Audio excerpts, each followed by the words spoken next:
Bueno, creo que hay algunas dudas.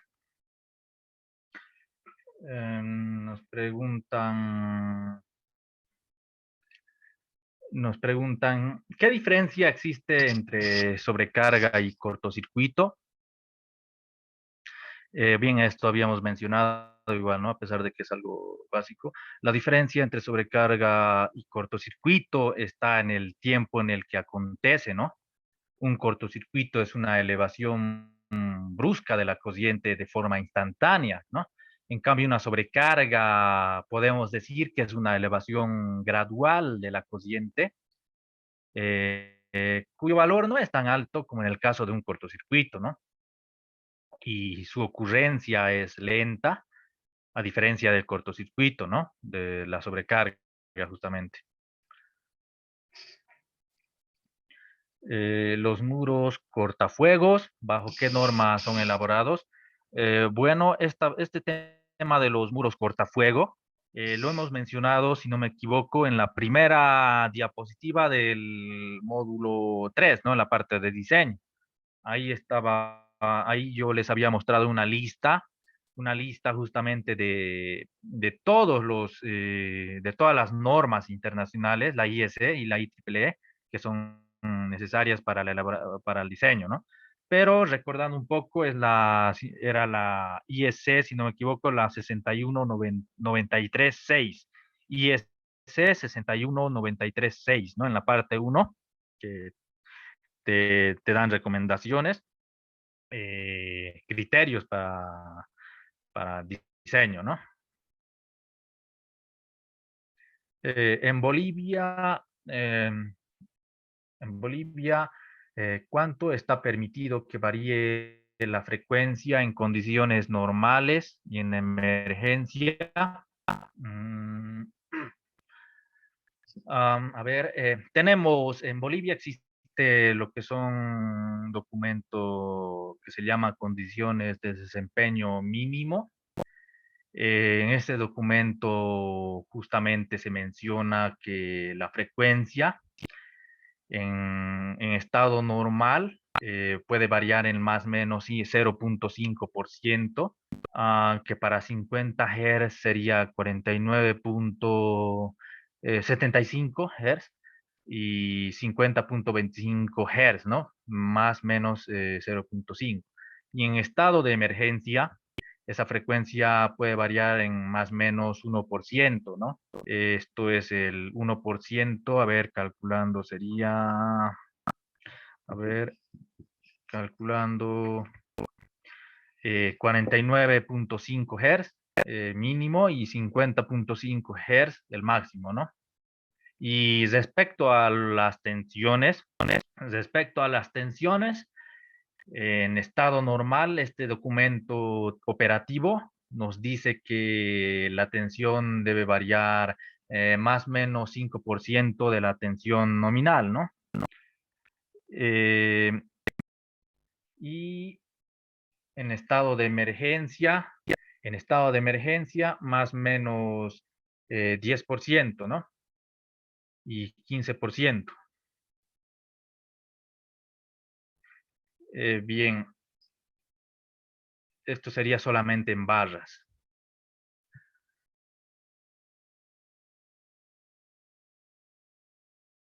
También nos pregunta en qué se diferencian ABB, los relés ABB con de los eh, Schneider para las protecciones de tierra. Bueno, entonces, ese dato, no conozco mucho lo que son la tecnología de los Schneider, así que no podría dar un criterio, digamos, una opinión. Pero si te refieres a los relés numéricos, conozco que los basados en microprocesador, como les mencioné, son el Siemens, ABB, el Alstom, también está el General Electric, pero no vi, sinceramente, o tal vez no, relés numéricos Schneider.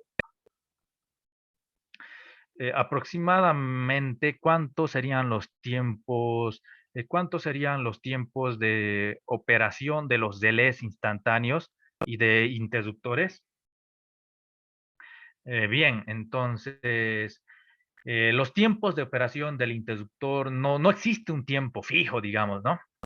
Los tiempos de operación del interruptor varían de 2 a 8 ciclos, ¿no? Dependiendo de la frecuencia, ustedes ya saben cuánto vale un ciclo, ¿no? Entonces, de 2 a 8 ciclos aproximadamente. Y los tiempos de operación de los relés instantáneos son aproximadamente de un ciclo, ¿no? Por ejemplo, si tú tienes un relé de un ciclo y un interruptor de 2 ciclos, la falla va a ser eliminada por el sistema de protección en aproximadamente 3 ciclos. Eso es aproximadamente 20 milisegundos uno, ¿no ve? Entonces, 60 milisegundos sería. Entonces, la falla va a ser eliminada por el sistema de protección en aproximadamente 3 ciclos, que aproximadamente sería eh, el 60 milisegundos, ¿no? Bien. Eso sería la pregunta. A ver, hay más todavía. ¿De qué depende usar 1 o 5 amperios? Me imagino que se refiere a las corrientes secundarias de los CTs. Normalmente se utiliza un amperio en subestaciones grandes, o sea, subestaciones con tensiones superiores o iguales a 230 kV. ¿Por qué razón? Porque las pérdidas se dan en la gran longitud de cables de este patio hasta sala de control, ¿no? Habría grandes pérdidas. Entonces, esas son las razones, ¿no? Un amperio, justamente, en subestaciones grandes, ¿no? También, ¿qué características deben tener los núcleos secundarios para medición o protección? ¿Puedo utilizar indistintamente? No se puede, no puedes mezclar, digamos, ¿no? Porque constructivamente hablando, los núcleos secundarios para medición, los que son para medición se saturan rápido. Estos núcleos eh, pueden usar un pequeño porcentaje de la corriente nominal, ¿no? 10 a 20%. En cambio, los núcleos secundarios para protección se saturan más lento, ¿no? Estos también nos permiten medir corrientes superiores al nominal, ¿no? En cambio, el de medición no, ¿verdad? Entonces, por eso para protección se usa, ¿no? Para los relés de protección. Entonces, estos núcleos secundarios para protección eh, tienen mayor exactitud, podemos decir. Normalmente soportan hasta 20 veces la magnitud de la corriente nominal, ¿no?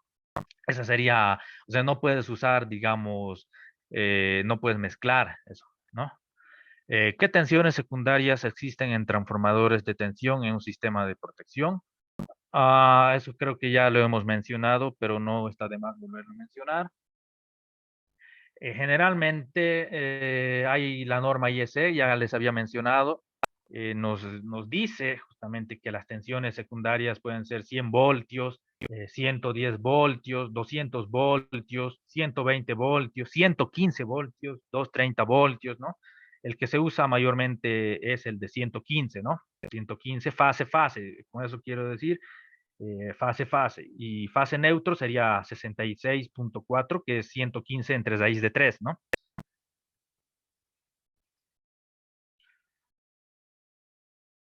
¿Qué función cumplen los interruptores de prueba RTXP24 que se instalan junto a los relés ABB? Bueno, se los llama bloques de prueba o también galletas de prueba. Eh, Ese básicamente cumple cortocircuitar las corrientes, abrir tensiones, seccionar disparos, ¿no? Son para lo que está diseñado, ¿no? Entonces, ese no es, entonces como les digo, se llama galleta de prueba o bloque de prueba, ¿no? A ver, ¿qué más podemos decir de esto?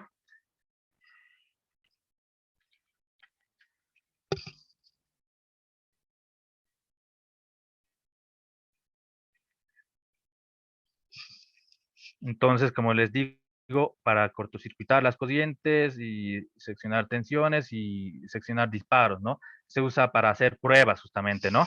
Este dispositivo que es de ABB se lo emplea para hacer las pruebas justamente hay un equipo que manejan, es el Omicron, ¿no? Entonces, ese sería, esa sería la aplicación. ¿Cuáles son los delays del transformador que te previenen que explote el transformador por alguna falla? Esto también lo habíamos mencionado en el módulo, ¿no? El relé, hay el relé de presión, si no me equivoco, es el súbita. Bastantes protecciones como la válvula también puede ser. En realidad no sería, o sea, ustedes saben que el aceite durante las condiciones a las cuales está el aceite dieléctrico, en las condiciones a las cuales está sometido el transformador, eh, se pueden producir gases, ¿no? Entonces, para eso esos gases son, o sea, peligrosos y pueden ocasionar eh, mediante su protección, el Buchholz, que hemos mencionado, que el transformador salga, ¿no? Pero para esto también hay válvulas de alivio de presión, ¿no? Entonces, y en relé de presión también puedes mencionar. El estándar en Perú son toroides de 50 a 1. 50, 50. Bueno, bueno, creo que no hay más dudas. Entonces yo creo que vamos a continuar con nuestra capacitación. Estábamos en lo que era el circuito de apertura DC, ¿no? En la diapositiva vemos un sistema típico simplificado de corriente continua. En este caso, un sistema de disparo, ¿no? El contacto normalmente abierto del interruptor, denominado 52A, ¿no? Una aclaración antes de tocar esto. Ustedes saben que en un interruptor de potencia existen contactos auxiliares, ¿no? Contactos acoplados al mecanismo de cierre y apertura del interruptor de potencia, ¿no? Que son utilizados en en los circuitos de control y señalización. Entonces nos referimos a los contactos auxiliares normalmente abiertos o contactos A, ¿no? 52A en este caso, ¿no? La característica de estos contactos auxiliares, el 52A, es que se encuentran en la misma posición que los contactos principales del interruptor. Es decir, si el interruptor estuviera cerrado, los contactos auxiliares A se encuentran cerrados. Y si el interruptor está abierto, los contactos auxiliares A están abiertos, ¿no? También están los contactos auxiliares B o normalmente cerrados. Entonces, esto de forma similar, ¿no? Se encuentran en la posición contraria. Es decir, si el interruptor está cerrado, los contactos auxiliares B están abiertos. Y si el interruptor está abierto, los contactos auxiliares B están cerrados, ¿no? Entonces, justamente, ahora yo con ese recordatorio vamos a explicar esto, ¿no? Cómo funciona. Entonces, el contacto normalmente abierto del interruptor, este 52A, que ya vimos, se cierra cuando el interruptor está cerrado, ¿no? ¿Verdad? La operación del relé para una falla, entonces está cerrado, ¿no ve? Entonces la operación del relé para una falla hace que el contacto del relé se cierre, ¿no? Esto va a completar el circuito y un corriente a través de la bobina de apertura del interruptor, ¿no? El interruptor en este caso le denomina 52BA. Cuando se abre el interruptor, la apertura del contacto 52A interrumpe la corriente de disparo, ¿no? Protegiendo el contacto de relé.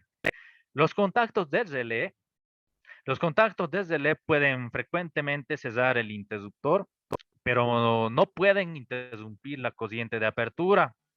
Esto crea la necesidad de un contacto más robusto para interrumpir la corriente continua altamente inductiva, ¿no? Debido a las bobinas, justamente. La interrupción de la corriente continua en este circuito, entonces, es función del contacto 52A. Un relé auxiliar de sello de contacto, SIL-IN, podemos decir SI, proporciona protección adicional para el contacto del relé, ¿no?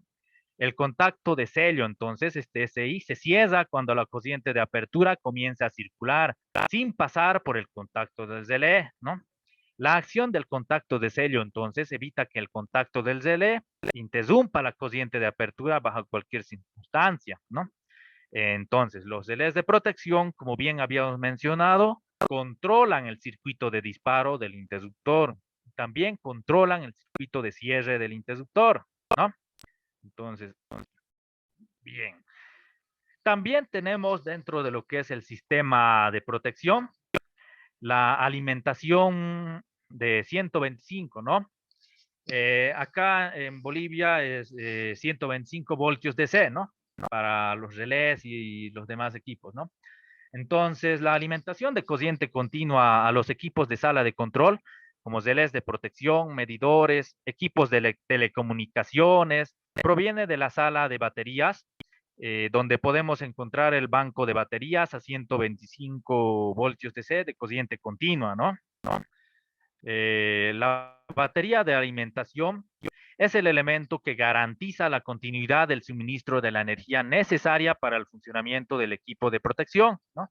La alimentación del equipo de protección no puede realizarse directamente desde la línea. Si así lo hicieran, digamos, incorrecto sería eso.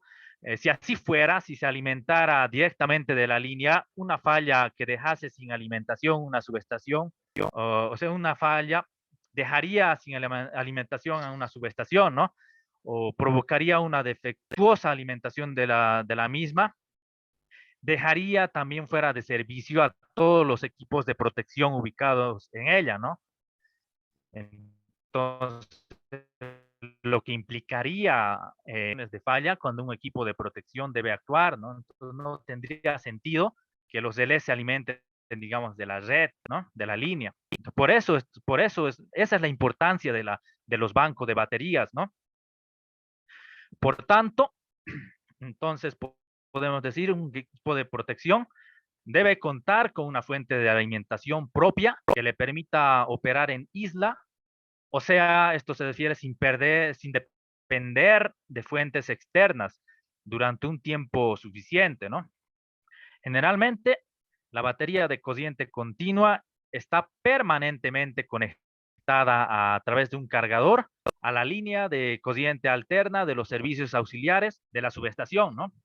Y en caso de que exista falla en la línea de AC, por ejemplo, tiene una autonomía por lo general, no voy a hacer específico, por lo general de 10 a 12 horas, dependiendo también de la tecnología de los fabricantes, ¿no? Bien. Acá ustedes en la diapositiva pueden ver las distintas formas de conexión, ¿no? Entonces vamos a ver las configuraciones o tipos de conexiones básicas en lo que son los bancos de batería. Existen tres configuraciones básicas de interconexión entre baterías. Estas son la conexión de baterías en serie, que es una conexión donde el negativo de una de las baterías se conecta con el positivo de la otra de forma sucesiva, ¿no? También está la conexión de baterías en paralelo. Como se ve en la diapositiva, para el caso se muestra la conexión de dos baterías. Como pueden ver, se conectan ambos positivos y ambos negativos, a diferencia de la conexión serie, ¿no? Y otra conexión es la conexión de baterías mixta o conexión híbrida. En este esquema se tienen dos bancos en serie interconectados a su vez en paralelo, ¿no? Como pueden ver, justamente. Entonces, esos serían los tipos de conexión más empleados en cuanto a los bancos de baterías. Ahora, entre los tipos de batería tenemos dos tipos, las cuales son las baterías de plomo ácido y las alcalinas, ¿no? Las baterías de tipo alcalinas son las más utilizadas y comercialmente exitosas por ser una batería establecida y de rápida disponibilidad, ¿no?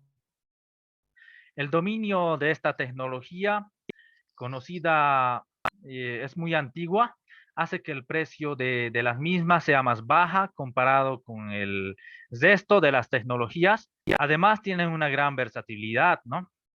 En cuanto a las baterías alcalinas, las más usadas son las baterías de níquel, cadmio, que han sido el primer tipo de batería de pequeño tamaño, recargable. También existen otros como el níquel, níquel hidruro metálico, níquel hierro y níquel zinc, ¿no?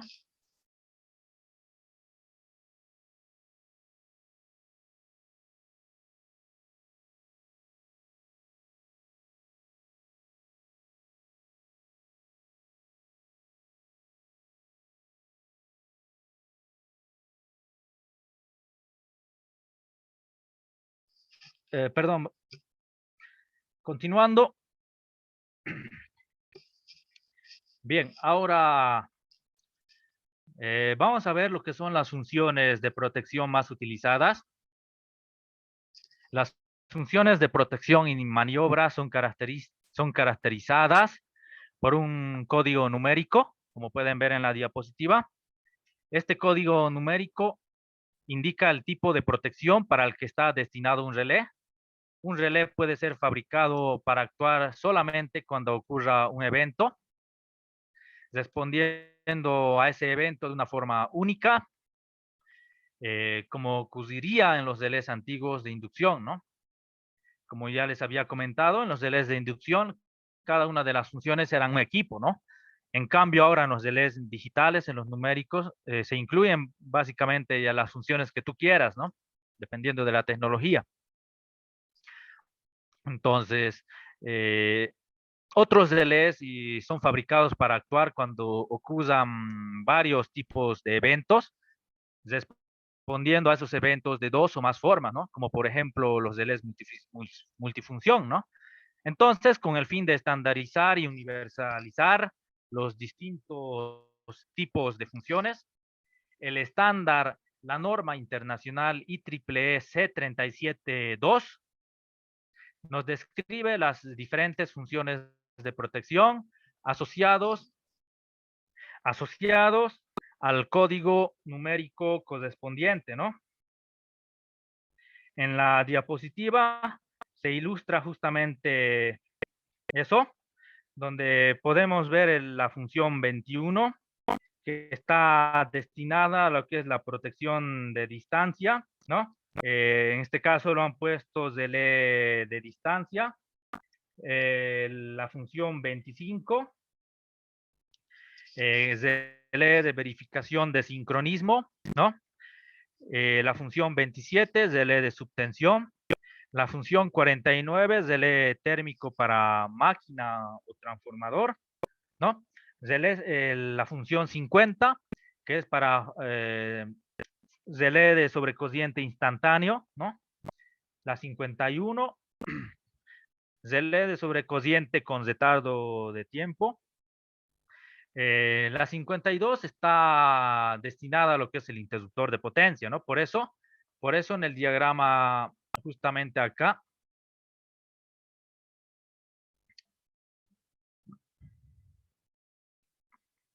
en este diagrama es con 52, ¿no? De ahí viene, ¿no? Esa nomenclatura, se refería a eso, ¿no?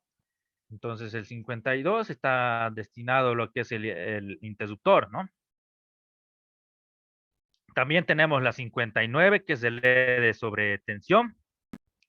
La 67, que es relé direccional de sobrecociente. 79 es relé de desconexión. Relé de bloqueo sostenido. Bueno, estos son los más importantes, ¿no? Variaciones de estos códigos existen. Por ejemplo, el 50N, que puede ser el 50N, relé de sobrecociente instantáneo de neutro. 51N, ZL de sobrecociente temporizado de neutro, es una variación, ¿no? 50BF igual, ¿no? ZL de protección contra falla del interruptor, ¿no? Ya lo dice su nombre, ¿no? De este tipo de protección. 67N igual es otro, ZL de sobrecociente direccional de neutro instantáneo. También el 87M puede ser protección diferencial de motores. Bueno, aquí faltaba la protección diferencial, ¿no? El 87. 87L, protección diferencial de líneas. 87T, protección diferencial de transformadores, ¿no? Eso sería en cuanto a los códigos. Y si quieren saber más sobre acrónimos y este tipo de códigos y designaciones, pueden consultar la norma, justamente que aquí se los dejo una foto de la carátula. Acá en esta norma están todo lo que son códigos, acrónimos y designaciones, ¿no? Bien. Bien, aparte también tenemos lo que es el registrador digital de fallas. Este equipo no en sí no es un relé, no es un equipo de protección, ¿no? Constructivamente hablando podría parecer, ¿no? Este registrador de perturbaciones o de fallas de corta duración tiene como objetivo fundamental adquirir las formas de onda de tensiones y cociente con el fin de analizar perturbaciones rápidas, ¿no? Principalmente cortocircuitos. Se utilizan registradores de fallas o de eventos de corta duración instalados en subestaciones de las empresas de transmisión. Los equipos más antiguos registraban las perturbaciones en papel, ¿no? Mientras que a estos equipos, los más modernos, utilizan tecnología digital y son llamados como registradores digitales de fallas, ¿no? RDF, pero también se los conoce como oscilógrafos digitales, ¿no? En la diapositiva, en la diapositiva podemos ver justamente un ejemplo de oscilografía generada por un RDF, ¿no? Esto es un oscilógrafo, el registrador digital de fallas, obviamente incluye. Entonces, acabe de señalar que con los DLEs numéricos, es decir, con los que de protección, también podemos obtener la oscilografía de algún evento, ¿no? Solo que de estos es su función específica, ¿no? Y tienen ventajas también en el almacenamiento de eventos, ¿no? Entonces, en la diapositiva vemos la oscilografía. Eh, perdón, justamente acá vemos la oscilografía. Ha sido generada para un cortocircuito trifásico, ¿no? A partir entonces de las mediciones adquiridas por el registrador de fallas, en momentos antes, durante y después de la actuación del relé de protección, es posible determinar qué tipo de falla provocó la operación del sistema de protección, ¿no? Este estudio se llama análisis de oscilografía. Igual que lo que les dije, lo que es análisis de señales, acá el análisis de oscilografía estaría incluido ahí y igual se puede maximizar, ¿no? Comprender los fenómenos, ¿no? Que ocurren, ¿no? Mediante las curvas. Este análisis de oscilografía nos permite confirmar si el subsistema de protección atiende los requisitos básicos de velocidad, selectividad, sensibilidad, confiabilidad, ¿no?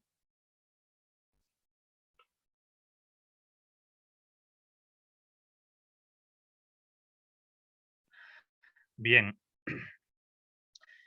los registradores de fallas son equipos divididos en dos tipos de módulos.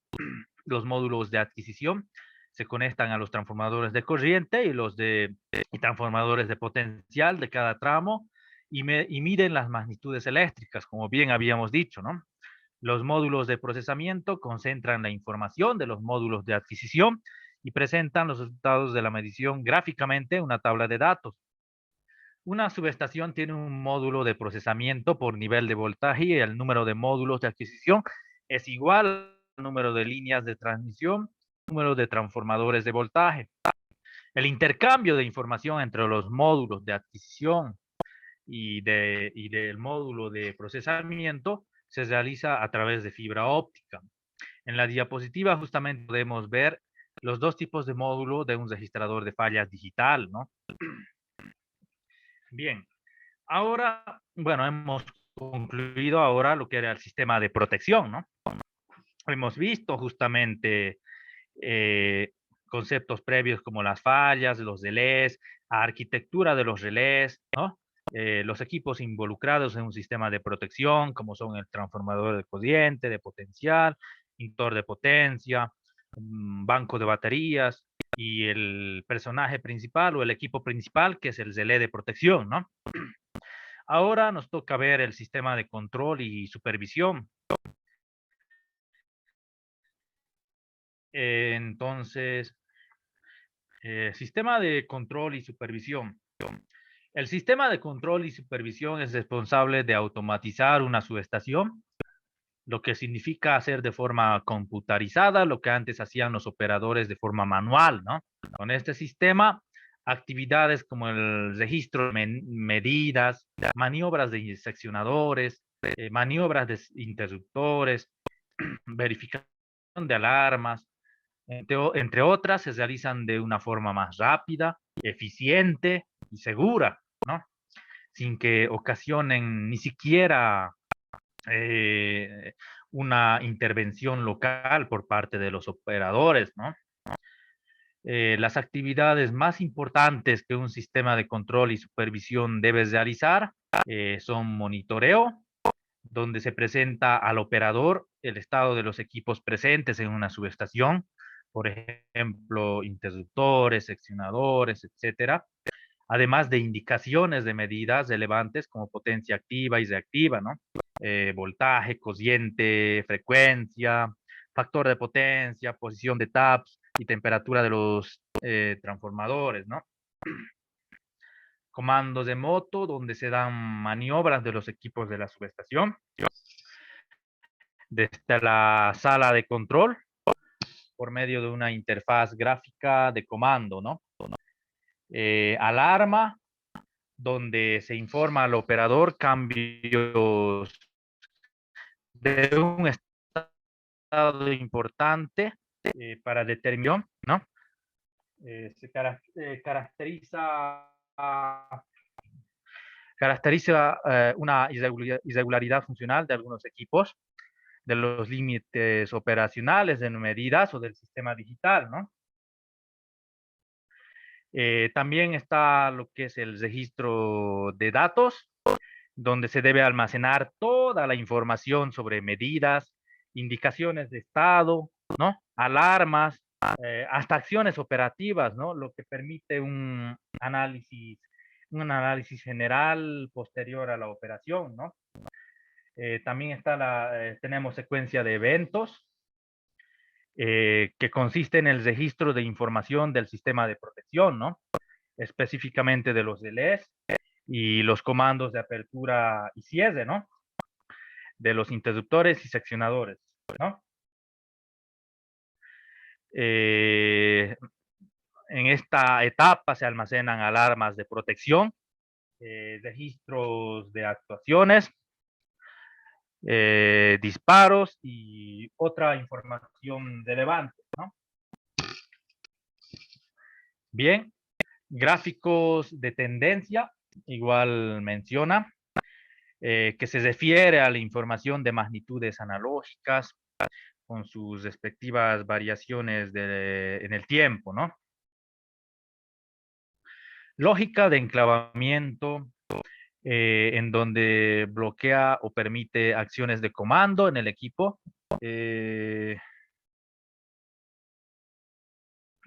Según la topología, obviamente, de lo que es la subestación, ¿no?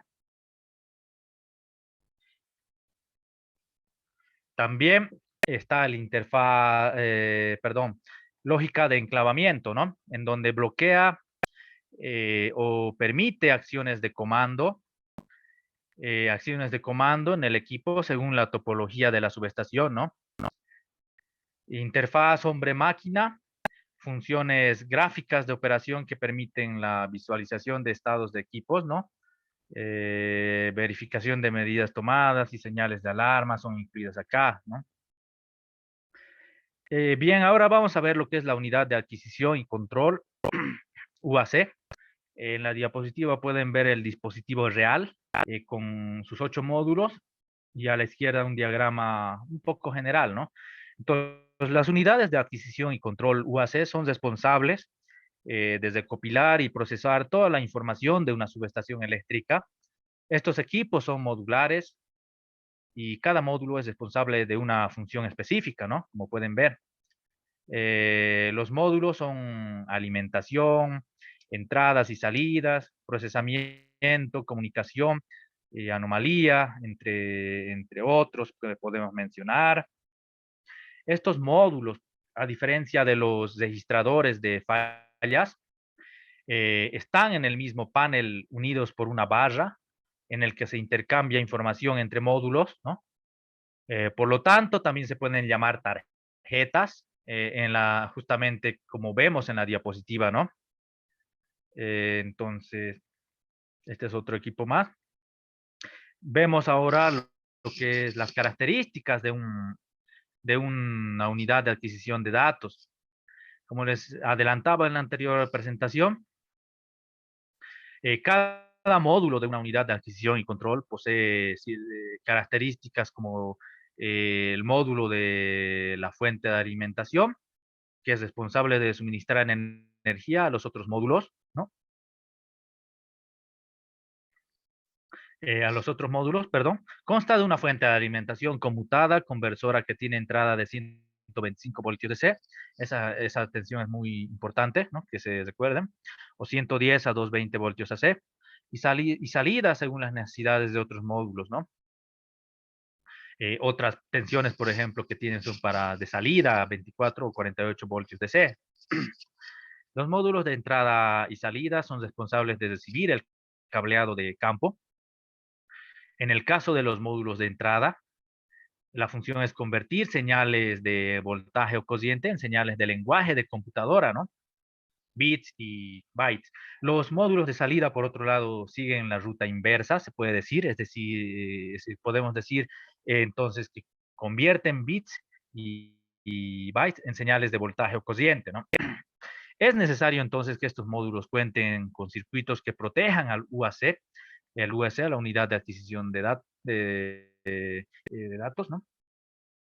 Entonces es posible, entonces estos módulos deben proteger lo que son al UAC de posibles sobretensiones, ¿no? Que vengan de campo, ¿no? Entonces existen 4 tipos de módulos de entradas y salidas que pueden ser entradas digitales, entradas analógicas y salidas analógicas, ¿no? Esto de forma similar a lo que hemos visto en el relé numérico, ¿no? Entonces, otra característica es el módulo de procesamiento, ¿no? De procesamiento, que también es llamado CPU. Este módulo es el cerebro del UAC. En este módulo de procesamiento se encuentra el microprocesador. Es casi lo mismo que estamos mencionando, ¿no? Que el anterior, que la diapositiva del relé. Entonces, este microprocesador controla y procesa la información, ¿no? Entonces, este módulo de procesamiento contiene los bancos de memoria donde se almacenan los datos y la programación, ¿no?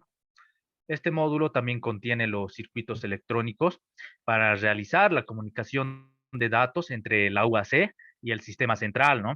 La comunicación de la UAC con los otros niveles del sistema de automatización se puede realizar mediante transmisión por radio, cable directo o fibra óptica, ¿no?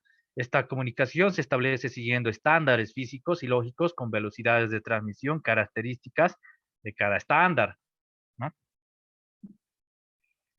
Bien, ahora vemos el sistema supervisorio SCADA, ¿no?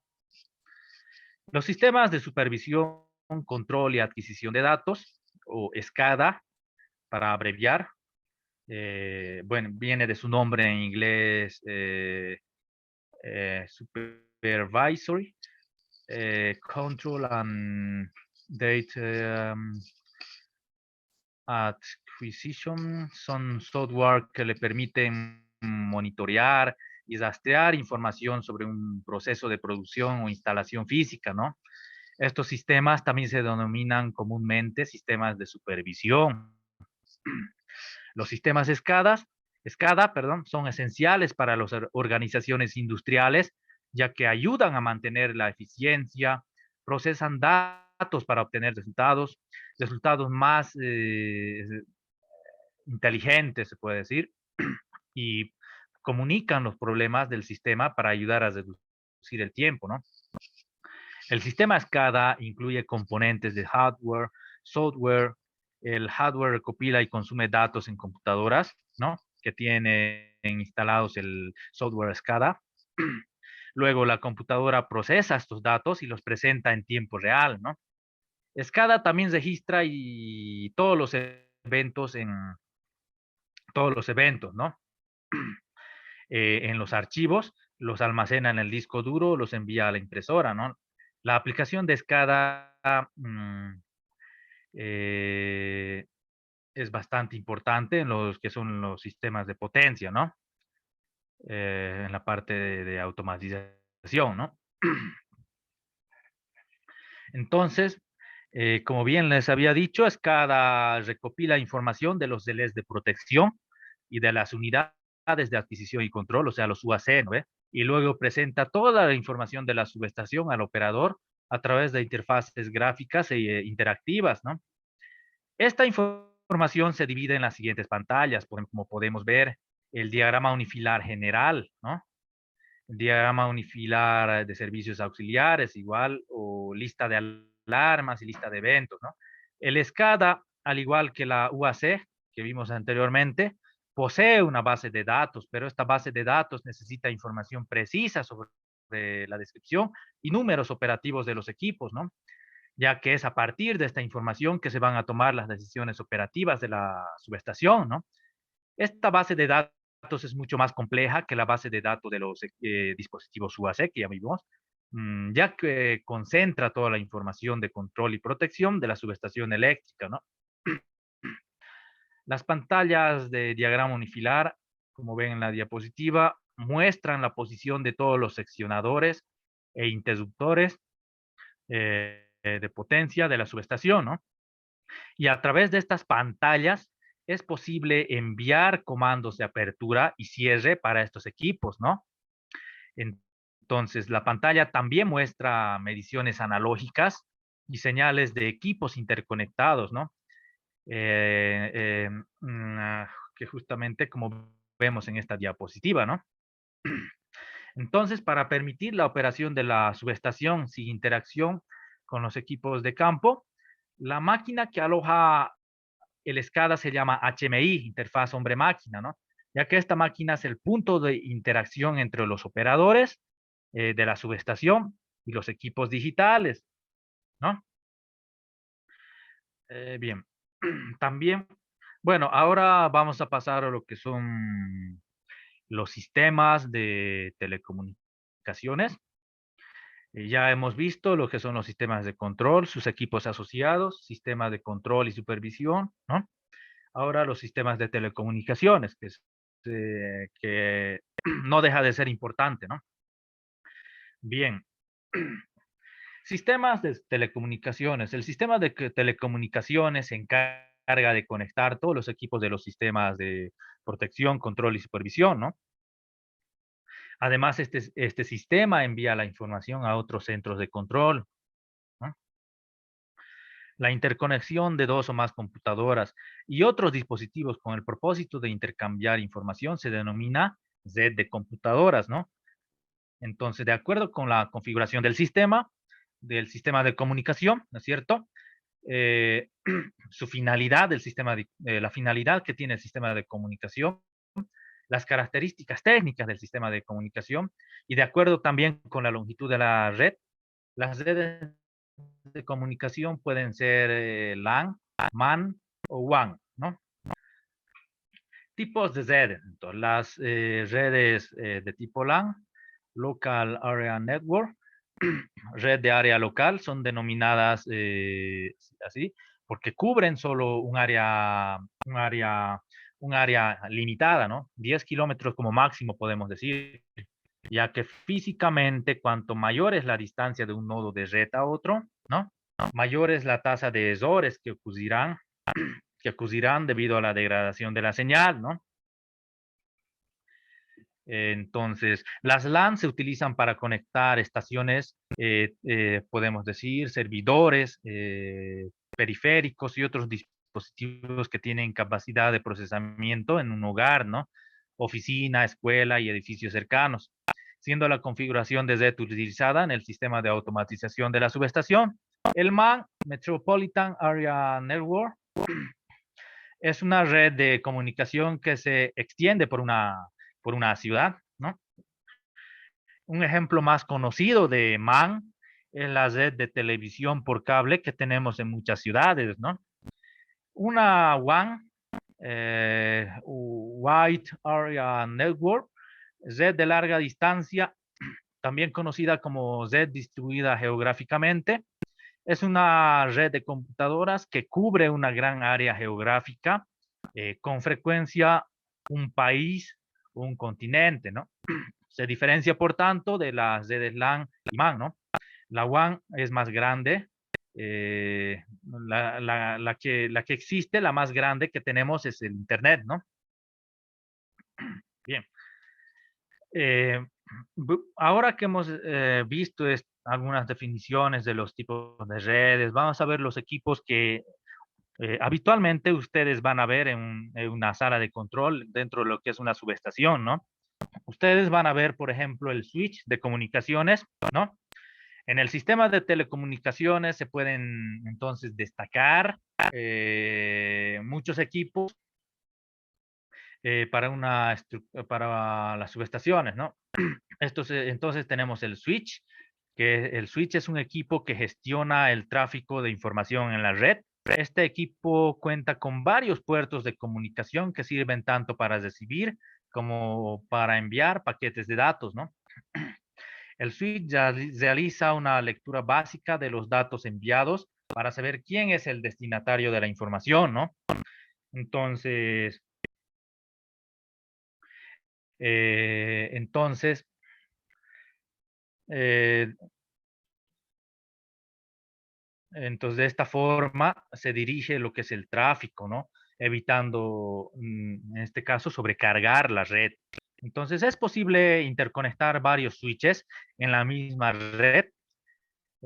Si hay algún switch en esta red con una velocidad de transmisión menor que los demás, la velocidad de transmisión de la red se limitará a la velocidad de este switch, ¿no? El que tiene a la menor, ¿no? Los switch, como el que se muestra en la diapositiva, pueden tener puertos eléctricos y puertos ópticos, ¿no? Puertos ópticos para fibras, ¿no?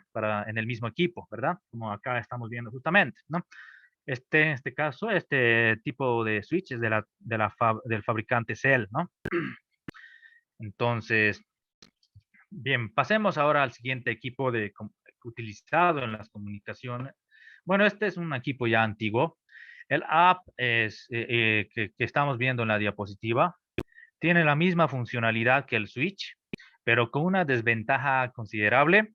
Este, este equipo también recibe y envía datos a través de sus diversos puertos de comunicación, ¿no? Sin embargo, la información no se limita solo a su destinatario, ¿no? Entonces, sino que se envía a todos los equipos, ¿no? Lo que va a aumentar enormemente la cantidad de tráfico de datos en la red. Entonces, los apps no son adecuados para redes con muchos ordenadores y con muchos equipos y están prácticamente en desuso, ¿no? El precio cada mes de los switch con alta capacidad de tráfico y velocidad también contribuye al desuso de los apps, ¿no? No son muy utilizados, por tanto, en las subestaciones modernas, ¿no? El router. El router es un equipo de la misma familia de los switch y apps. En otras palabras, también es un dispositivo de administración de tráfico de información de red, pero es el más poderoso de estos dispositivos, ¿no? Ya que puede interconectar dos redes diferentes y convertir protocolos y medios físicos, ¿no? Como un claro ejemplo, nosotros tenemos los routers de Internet inalámbricos que se muestran en la diapositiva, que muchos ya conocen, ¿no? y lo usan. Los routers también tienen la característica natural o intrínseca de seleccionar la ruta más apropiada para reenviar los paquetes recibidos. Estas cualidades lo convierten en el equipo más adecuado para grandes redes informáticas, podemos decir. Por ejemplo, la red corporativa de grandes empresas, ¿no? De las eléctricas, ¿no? También tenemos el PABX, viene del acrónimo de inglés, Private Automatic Branch in um, Branch Exchange, ¿no? Traducido como intercambio automático de extensiones privadas. Se encarga este equipo se encarga de recibir las líneas telefónicas del operador y distribuirlas a las ramas de telefonía de una subestación, ¿no? Una característica del PABX muy utilizada en las subestaciones es el hotline, que no es más que dos ramas interconectadas donde la llamada entre ellas es directa, ¿no? Es decir, en otras palabras, cuando uno de los teléfonos está descolgado, el otro teléfono llama, ¿no? A eso se refiere. Estos dispositivos se pueden encontrar uno en la subestación y otro en el centro de control, ¿no? O uno en la sala de control y otro en la sala de relés, en caso de que exista sala de relés, ¿no? O si no, o uno en cada subestación perteneciente siempre a la misma empresa, ¿no? La diapositiva justamente muestra este modelo, ¿no? También tenemos, van a disculpar, el multiplexor, OPGW y amplificador, ¿no? La multiplexación es el proceso que permite la transmisión simultánea de varios canales de información a través de un único medio de transmisión, ¿no? Entonces, el multiplexor o MUX es el equipo que realiza la multiplexación, o sea, concentra toda la información de la red de datos, ¿no? Y la red de voz y las envía a través de un único canal de comunicación, ¿verdad? En un esquema vimos ya anteriormente, ¿no? Justamente acá podemos ver este modelo dividido por placas, donde las dos primeras placas son los canales de comunicación concentrados, la tercera y la cuarta placa son para el procesamiento de información. Las dos últimas placas son las placas de alimentación, ¿no? Y el resto de placas son de canales de comunicación específicos de datos o voz. En este equipo entonces este equipo lo utilizamos para intercambiar información entre dos o más subestaciones pertenecientes a la misma empresa eléctrica, ¿no? Esto requiere entonces un multiplexor en cada subestación, ¿no? Los multiplexores entonces están conectados a través del OPGW, que traducido significa cable de tierra óptico, ¿no? Que es un cable de fibra óptica que se pasa dentro, dentro del núcleo de acero de los cables de los cables para rayos o hilos de guarda de las torres de transmisión, ¿no? Bien,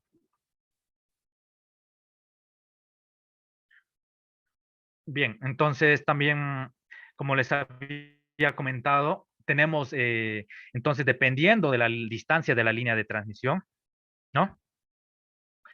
Entre las dos subestaciones, ¿no? El multiplexor y el OPGW no son suficientes para garantizar la comunicación entre las subestaciones, ¿no? Para solucionar este problema se utiliza el amplificador, equipo que aumenta la potencia de la señal para permitir la transferencia y luego baja esta potencia para que esta señal se dirija al multiplexor, ¿no? A veces se necesitan fuentes de bombeo en algunas de las torres de la línea de transmisión para asegurar que la señal llegue a la subestación, ¿no? Dentro de los límites de potencia requeridos por el multiplexor. Justamente acá vemos un cable OPGB doble, ¿no? Que son utilizados en los hilos de guarda de las líneas. Y finalmente tenemos el último equipo, que es el reloj sincronizador GPS, ¿no? Este es un equipo igual que ustedes van a encontrar cuando vayan a una subestación, a la sala de control. Entonces, entonces todos estos equipos que hasta ahora hemos mencionado cuentan con relojes internos que vienen de fábrica, ¿no?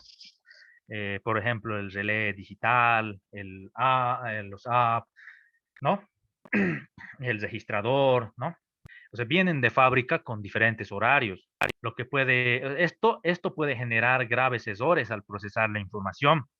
Entonces, los relojes sincronizadores vía GPS, Global Position System, como se muestra en la diapositiva, son equipos que reciben información de satélites que cuentan con relojes de alta precisión, de manera que después de cruzar la información de tiempo y posición geográfica, informan a otros equipos la hora correcta para la región en la que se encuentran, ¿no? Cuando los otros dispositivos reciben la señal del reloj GPS, configuran el reloj interno. En este caso se dice que están sincronizados, ¿no? Esta sincronización se realiza a través de varios protocolos, siendo los más importantes el IRIC-B, ¿no? Acá vemos las partes justamente de un reloj de sincronización, ¿no? Este caso igual es del fabricante Cell, es un 2488, ¿no? Donde pueden ver los diferentes puertos, ¿no?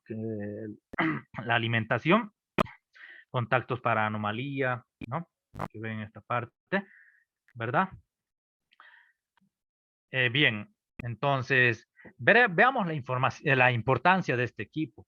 Entonces, en este sistema en el que están viendo ustedes, tenemos una línea de transmisión con dos extremos, ¿no? Un emisor y un receptor, ¿no? Con sus respectivos interruptores de potencia. Tenemos mediciones en cada extremo perdón, que están siendo pasadas por los IEDs. Los IEDs, recuerden que son los IEDs, la forma general de los relés, digamos, numéricos, ¿no? Tenemos también la parte que genera la sincronización en el espacio. O sea, en el espacio hay una red de satélites, ¿no? Estas redes de satélites están enviando señales de tiempo. Entonces nosotros tenemos en la subestación de recepción y en la subestación de envío, tenemos antenas, ¿no? Como pueden ver, estas son las antenas. Esas antenas reciben la señal, procesan esta señal y generan un pulso de tiempo dentro de los relojes, ¿no? Aquí tienen dos relojes. Estos relojes están entonces sincronizados por satélite. Un reloj sincronizado por satélite va a dar la medición de tiempo de una forma muy precisa y coherente, ¿no?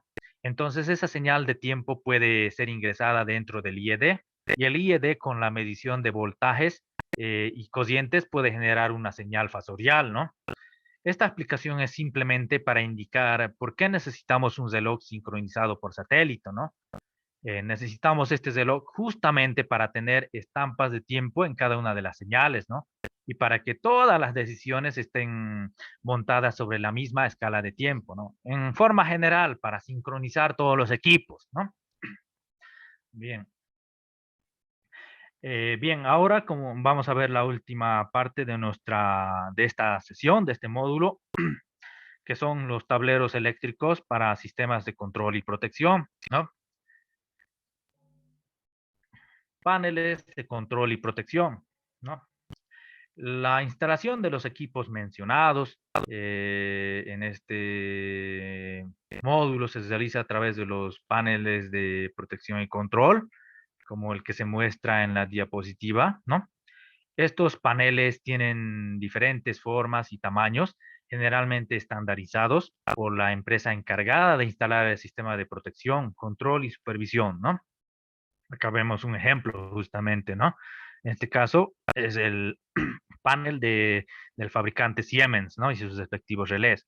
Y lo que comentaba su compañero, acá están los interruptores RTXP, ¿no? Las galletas de prueba. Bien, entonces los paneles están hechos de acero al carbono o acero inoxidable y los compartimientos internos son de rack estándar de 19 pulgadas, ¿no? Que es el ancho de la mayoría de los equipos en el área de protección y control de la subestación, ¿no? Las puertas interiores de los paneles se dividen verticalmente en U, ¿no?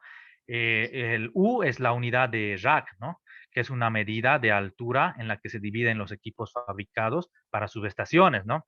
Por ejemplo, Los switch que se utilizan en las redes de subestaciones suelen tener una altura de un U, ¿no? La diapositiva muestra una cubierta de cierre de panel de 19 pulgadas de altura, ¿no? Y ancho de un rack de un U estándar, podemos decir, ¿no? Para los que esta unidad de rack es muy utilizada por los diseñadores de tableros, podemos decir, ¿no? Ya de control y protección para subestaciones. Entonces, perdón, una unidad de rack de U es igual a 1.75 pulgadas, o si lo queremos expresar en centímetros, una unidad de rack es de 4.4 centímetros, ¿no? Y así tomando como base esto, nosotros podemos ir diseñando nuestros planos eléctricos. Por ejemplo, 2 unidades de rack, 2U, es igual a 3.5 pulgadas o a 8.9 centímetros, ¿no? Por decir 10 unidades, 10U, 10 unidades, como ven en la gráfica, ¿no? Acá, acá. En este caso aquí tienen 4U, ¿no? 4U. 4U es equivalente a 31.1 centímetros, ¿no? Bien, bueno, esto sería todo en cuanto a la capacitación del día de hoy, en esta primera capacitación, ¿no? Vamos a continuar con el módulo, una parte por lo menos del módulo 6. Después de esto, por favor, ¿ya? Pero creo que hay dudas, ¿no? Eh, para protecciones y mediciones, cómo distribuyen los núcleos secundarios de los CTs y cómo de los PTs. Ah, como ya, eso también ya les había comentado, ¿no? Para los núcleos secundarios de los CTs, generalmente no es una regla general, ¿no? Va a depender mucho del mismo interruptor de corriente, perdón, del mismo transformador de corriente, ¿no? Constructivamente hablando, cómo está, digamos, ¿no? Ustedes saben que un núcleo de protección y un núcleo de medición no son, o sea, constructivamente hablando, son diferentes, ¿no? Con respecto a la saturación. Entonces, los núcleos secundarios de los CTs, generalmente los CTs tienen 4 núcleos secundarios, 3 núcleos secundarios. En un caso, por así se puede usar el núcleo 1. El núcleo 1 puede estar, digamos, para medición. Núcleo 2 para la protección principal 1. Núcleo, el núcleo 3 para la protección principal 2, digamos, ¿no? ¿Qué me refiero con protección principal 1 y 2? Acá, en esta imagen ustedes ven un relé. A este se le llama protección principal 1, ¿no? Ya protección principal 2, ¿no? Cada uno se le llega de un núcleo, ¿no? De un núcleo diferente, ¿no? ¿No? A eso me refiero con protección principal. También existe protección de respaldos, de respaldo local, protecciones de mota, ese tipo de protecciones que eso ya se ve en un curso de protecciones un poco más avanzados, ¿no?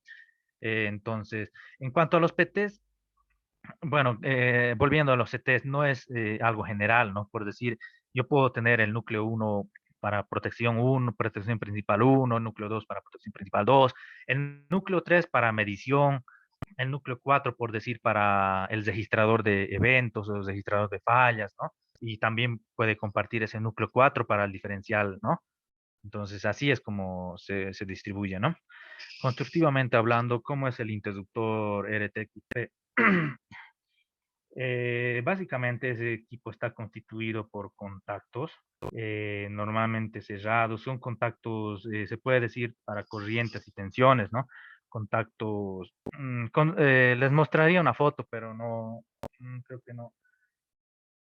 Entonces tienen los contactos para lo que son el circuito de disparo, ¿no? También tienen contactos que son para circuitos de corriente y tensión, ¿no? Entonces, como les había comentado, este galleta de prueba RTXP24 funciona con 2 etapas, ¿no? En la etapa 1 lo que es bloquea el circuito de disparo, y en la etapa 2 va a cortocircuitar cocientes y abrir lo que son las tensiones, ¿no? Ese básicamente es todo, cómo funciona ese equipo, ¿no? La galleta. Em, en fibra, en fibra, eh, en fibra óptica, ¿cuál es la diferencia entre monomodo y multimodo? Creo que no mencionamos eso, pero sí utilizan, ¿no? Lo que uno u otro. La fibra multimodo es un tipo de fibra que se utiliza, o sea, en la comunicación para distancias cortas, ¿no? El cable de fibra óptica multimodo tienen un número más grande, o sea, un núcleo más grande que permite la propagación de múltiples modos de luz, ¿no? Permitiendo que más datos transiten simultáneamente a través del núcleo, ¿no? Ahora, las fibras monomodo tienen un diámetro mucho más pequeño en comparación que la fibra multimodo. Entonces, las fibras monomodo proporcionan una atenuación de la señal buena, se puede decir, y velocidad de transmisión más altas que cualquier otro cable de fibra, ¿no? Y a diferencia de las multimodo, se utilizan para distancias largas. Esas serían las diferencias, ¿no? De los diferentes tipos de fibra, ¿no? Entonces, eh, bien, entonces eso sería el módulo, el módulo, el módulo 5, ¿no? Vamos a entrar a una pequeña introducción de lo que es el módulo 6. Eh, vamos a ver, en este caso, ya algunos conceptos que son básicos e importantes, se podría decir, que vamos a utilizar en la siguiente sesión, ¿no? Por ejemplo, patio, como definiciones, ¿qué es patio? Es la superficie donde descansan el conjunto de equipos de la subestación, ¿no? Y que manejan un mismo nivel de tensión. Por ejemplo, el patio a 220 puede ser a 220 kb, a 500 kb, ¿no? Sala de control, la sala de control, justamente todos los equipos que hemos mencionado en el anterior módulo aquí pueden estar, ¿no? Es una edificación, ¿no? Es una edificación donde se ubican los tableros o paneles en los cuales se disponen los equipos de control, medida y protección, ¿no? Para maniobrar justamente los diferentes equipos de la subestación, ¿no? Entonces, en una subestación cuando vayan siempre van a haber patio y la sala de control, ¿no? Siempre va a haber eso. Entonces, bien. Arco eléctrico. El arco eléctrico, el arco eléctrico no es más que un plasma visible que se produce durante la rotura del conductor en el cual fluye corriente a una distancia más corta, ¿no? Como pueden ver acá. Podemos decir que un arco es un puente luminoso formado en un espacio entre dos electrodos, ¿no? Que ocurre durante una falla o condición de cortocircuito, ¿no? La corriente se dirige a través del aire, ¿no? Como pueden ver, entre conductor y tierra o entre conductores y puede iniciarse por contacto accidental, ¿no? Presencia de contaminación y puede iniciarse eh, mm, principalmente por contaminación, ¿no? Y contactos. Las temperaturas pueden alcanzar en los arcos hasta 20.000 grados centígrados, ¿no? La exposición puede causar o sea, quemaduras de piel, puede provocar que la ropa se encienda en fracciones de segundo, a una distancia, cuando estamos a una distancia significativa del evento, ¿no? El calor también puede provocar la ignición de cualquier material como conductores y partes metálicas, ¿no? El material vaporizado se expande rápidamente, lo que genera una presión explosiva, ¿no? Y ondas sonoras. El destello brillante del evento puede resultar en ceguera temporal o permanente para el operador, ¿no? Todo esto probablemente resultará en daños al equipo, así como lesiones personales y lo peor, posiblemente la muerte de alguien, ¿no? Entonces, este tipo de cosas, este tipo de factores tienen que ser considerados y justamente más adelante ya vamos a ir considerando dentro de lo que es el riesgo eléctrico, seguridad eléctrica, ¿no? Bien, el efecto corona. Este es uno de los fenómenos muy comunes en lo que son las líneas de transmisión en alta tensión, ¿no? El efecto corona se produce por la ionización del aire que rodea a los conductores de alta tensión, cuya sección es circular, ¿no? Los conductores tienen sección circular, ¿no? Por lo tanto, se manifiesta como un halo luminoso que adopta una forma de corona y cada vez que la tensión sea mayor, este halo luminoso va a aumentar, ¿no? Va a aumentar su luminosidad y su temperatura, por lo que va a ir variando de un color rojizo, ¿no? A uno azulado, como ya pueden ver en la diapositiva, ¿no? El efecto corona tiene lugar cuando la rigidez dieléctrica del aire es superada por el gradiente eléctrico del conductor, ¿no? Entonces, generando pequeñas chispas o descargas a escasos centímetros, ¿no? Al momento que las moléculas del aire se ionizan, ¿no? Estas pasan a ser conductoras de la corriente eléctrica y parte de los electrones que viajan por el cable pasan a circular por el aire, aumentando la temperatura en el gas, ¿no? Entonces, el gas ionizado por el efecto es químicamente activo y durante su ocurrencia se producen gases como ozono, monóxido de nitrógeno, los cuales evolucionan a dióxido de nitrógeno, ¿no? NO2, y ácido nítrico en ambientes húmedos. Cuando el fenómeno se produce espontáneamente y de manera incontrolada, estos gases resultan peligrosos, ¿no? Ya que son altamente corrosivos, lo cual los hace particularmente dañinos para las líneas de transmisión, ¿no? En alta tensión. Entonces, métodos para mitigarlos existen, ya los vamos a ir mencionando igual, ¿no? Algo que no mencionamos en el módulo de transformadores y que deberíamos haber mencionado es el concepto de lo que es aceite dieléctrico. El aceite aislante, aceite dieléctrico o simplemente aceite para transformadores es un aceite que se utiliza en general en equipos eléctricos y que exhibe propiedades dieléctricas, características y esenciales para oponerse al paso de la corriente eléctrica, ¿no? El aceite dieléctrico tiene 4 funciones básicas, las cuales podemos mencionar. El aceite dieléctrico es un excelente medio refrigerante, es aislante, proporciona protección del aislamiento sólido contra la humedad. Con aislamiento sólido me refiero al papel, ¿no? Y es un excelente canal de diagnóstico, ¿no? Entonces, como refrigerante, el aceite tiene la función de extraer el calor del cobre y del papel y de llevarlo al exterior, enfriarse y volver a incidir dentro del transformador para de esta manera evacuar el calor que se genera como consecuencia de la conducción de corriente sobre los conductores, ¿no? El aceite empleado en los transformadores mejora el aislamiento en componentes, ¿no? El aceite tiene la función de proteger el papel de la humedad, como esto ya hablando dentro de es como medio, o sea, como medio de protección contra la humedad, ¿no? El aceite tiene la función de proteger al papel de la humedad, ¿no? Evita la disminución de sus propiedades mecánicas y dieléctricas. Entonces, el enemigo número uno del transformador es la humedad y su punto débil es el aislamiento, ¿no?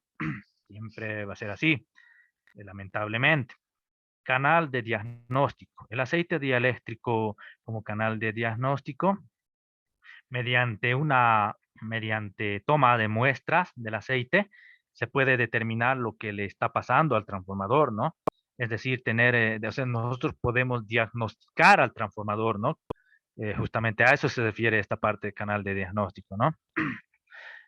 Entonces, acá justamente vemos una ilustración de todo lo que se ha mencionado en la diapositiva.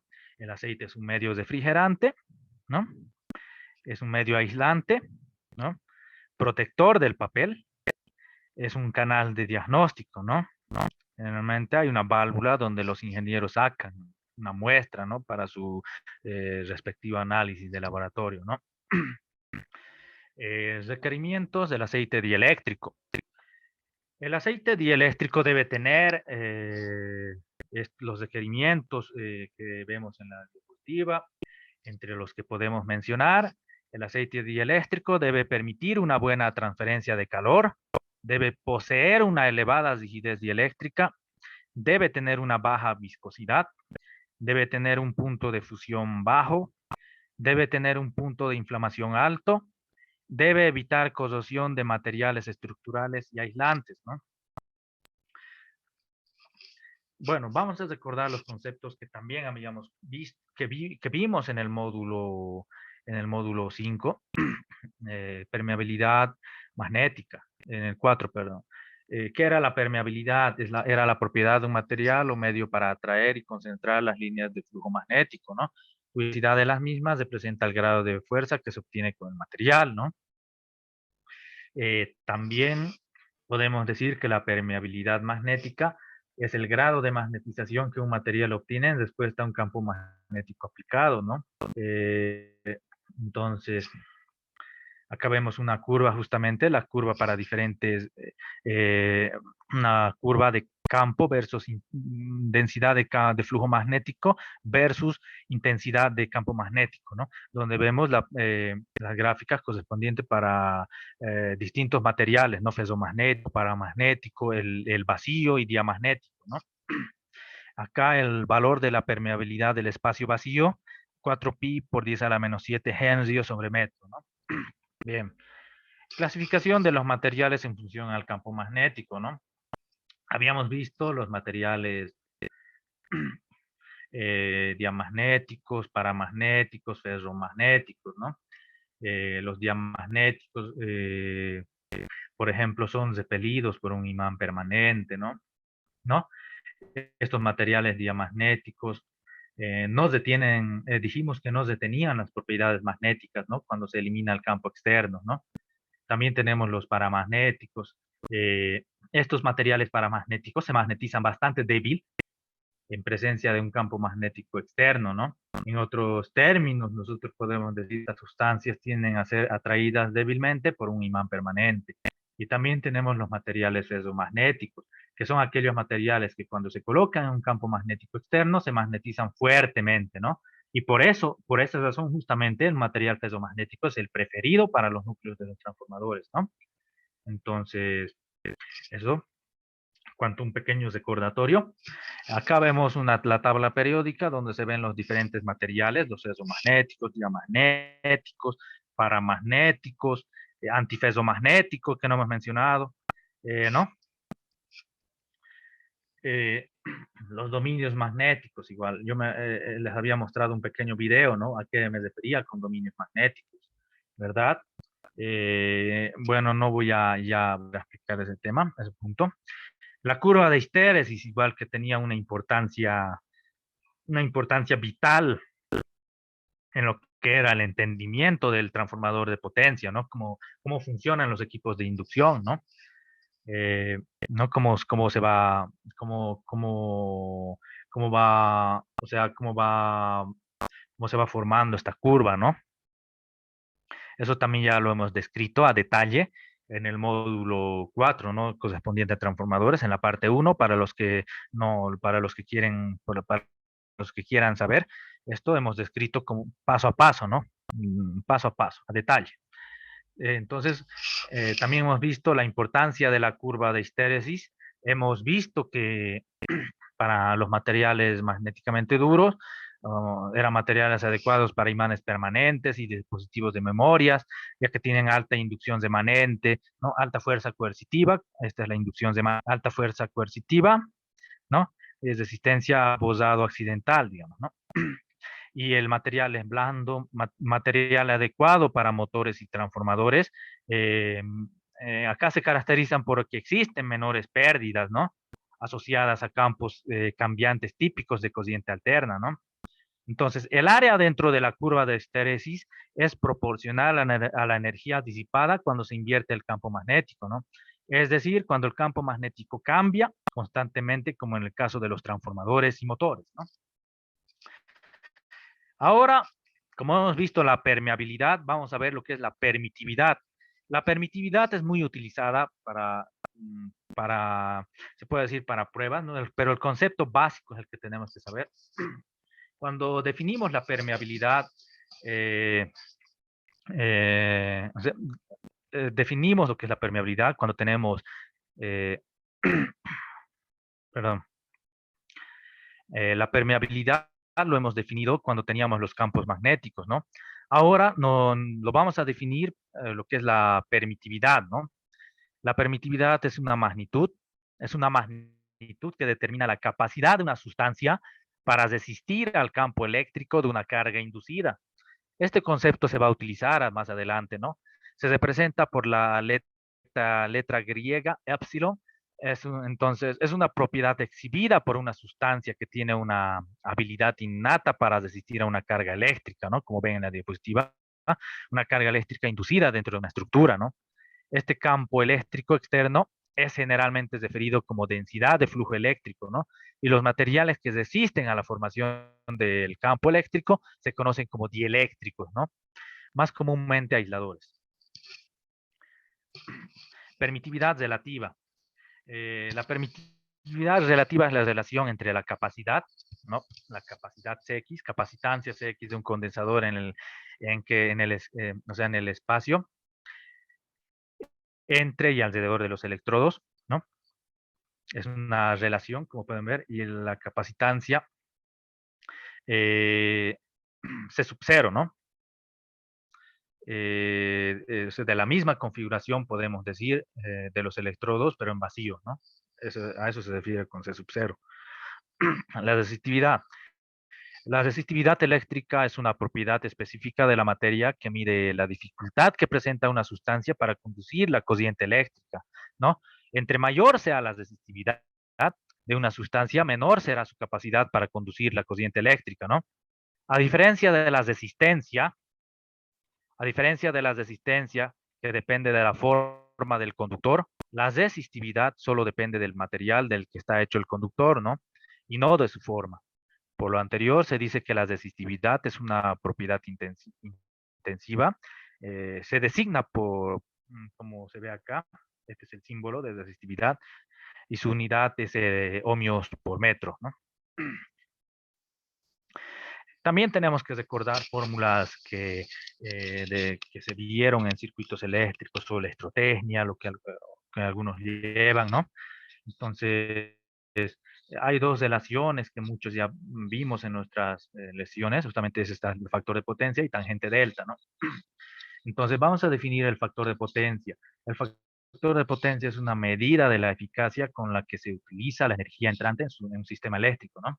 Eficiencia energética, ¿no? Y se define como la relación entre la potencia activa, esta potencia es la que trabaja, ¿no? Y la potencia aparente, la potencia total, ¿no? La potencia real es la potencia que realmente alimenta, potencia real o activa, que realmente alimenta el equipo y realiza un trabajo útil y productivo, ¿no? También se denomina potencia real o de trabajo también, ¿no? La potencia reactiva se mide en kVAR, kilovolt amperios, volt amperes reactivos, ¿no? Es la potencia requerida por algunos equipos, por ejemplo, transformadores y motores, para producir un campo magnético que permita realizar un trabajo real, ¿no? Es necesario energizar este equipo, sin embargo, eh, no realiza ningún trabajo productivo, ¿no? Esta potencia. También tenemos la potencia aparente que se mide en kilovolt amperes reactivos, kVA, es la suma vectorial de la potencia real y la potencia reactiva, ¿no? Y es la potencia total suministrada a través de la red eléctrica que se requiere para producir la cantidad requerida de potencia real para la carga. También se conoce como demanda, ¿no? El factor de potencia expresa la relación entre la potencia real, entonces, utilizada en un circuito y la potencia aparente entregada, ¿no? Al circuito. La demanda total de potencia en la red suele ser mayor que la potencia real, ¿no? La relación entre la potencia real y la potencia total es su factor de potencia, ¿no?